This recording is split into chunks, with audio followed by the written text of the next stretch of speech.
My name is Kirshner. I have the great honor of being the Rabbi of the Temple, Emanu-El, New Jersey.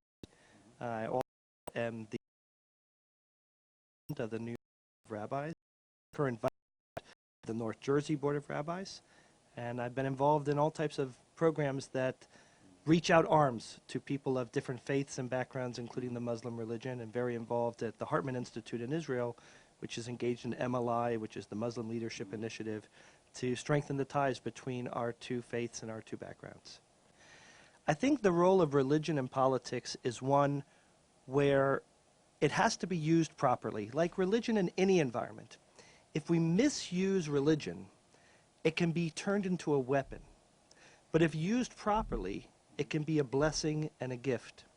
So I think the role of every politician, and I think in particular the role of the President of the United States, is to share and allow people to express their faith in the way that's native to them. If they're Muslim, if they're Christian, if they're Jewish, if they're Orthodox, if they're not Orthodox, even if they don't believe, to find a place for them where they can use their religion and feel comfortable and safe in that place. I think that's the beauty of what religion and politics has to offer. And I think when we look at the common values that Christianity has with Islam, with Judaism, there's a love of life, there's a love of humanity, there's helping the other. All of those things are common and core. And those are where I think politics can really come together and share in those common values. We've always had terrorism and radicalism. It's existed in many different forms. We've had it since the time of the Bible and the Quran, all the way till today. The way to combat it is twofold. One is we need to take any of the deterrents possible, whether it's with physical force or whether it's through stopping the spread of this radicalization through the means of the internet, and to curtail it where and when we can. That's number one. We need to let the terrorists know they can't win. That's number one.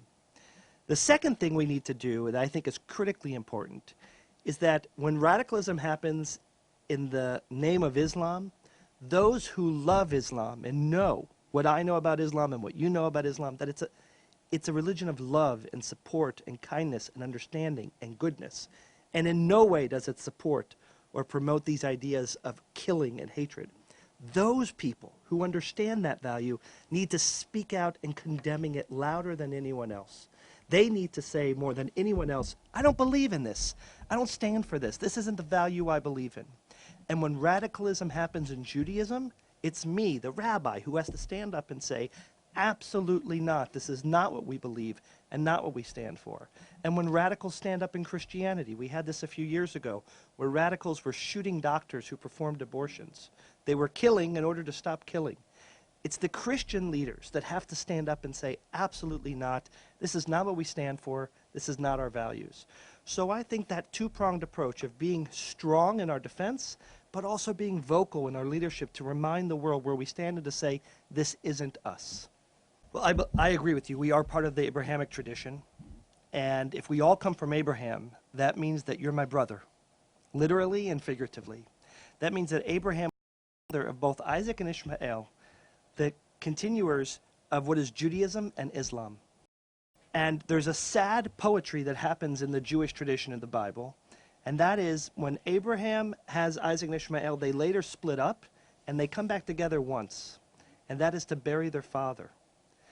And I only think in my mind, what would happen if they came together while their father was still alive? If he could see the beauty of his two children playing together, working together, celebrating together, hugging together, not just to bury. We have so much in common in our religion. We have words that are in common, values that are in common, teachings that are in common. The core components of the Quran are the core components of the Torah. The stories are a little different, but the values are the same. The way we treat people are the same. It's exactly right. So, thing in life, it's easy to focus on the things that don't work. It's easy to focus on the parts that are broken. It's simple to say, I don't like this, or I don't like that, or this doesn't work. But there are so many components of your life, of my neighbors in the Palestinian Authority's life, in the West Bank and Gaza, that are so similar. And if a little bit more time, as trite and simple as it sounds, to focus on those commonalities And to make it work, it'd be a good place.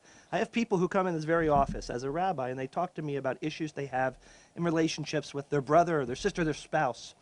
And I say to them, I know you have this issue with your spouse that you don't like A or B or X or Y or Z, but let's talk about all the things you do like. I want you to look your spouse in the eye and tell me 3 things you love about your spouse and 5 reasons why you're so proud that that person's your spouse. And when you start to change the way you think, not in what's broken, but in what works, position. So I think there is a lot of commonality. I think it's important for us to focus on those common pieces. There are still obstacles to get around, but nothing has a sense of perfection to it. And I'm sorry to be so long-winded in this answer, but in Judaism, the religion in which I practice, there is no absolute experience.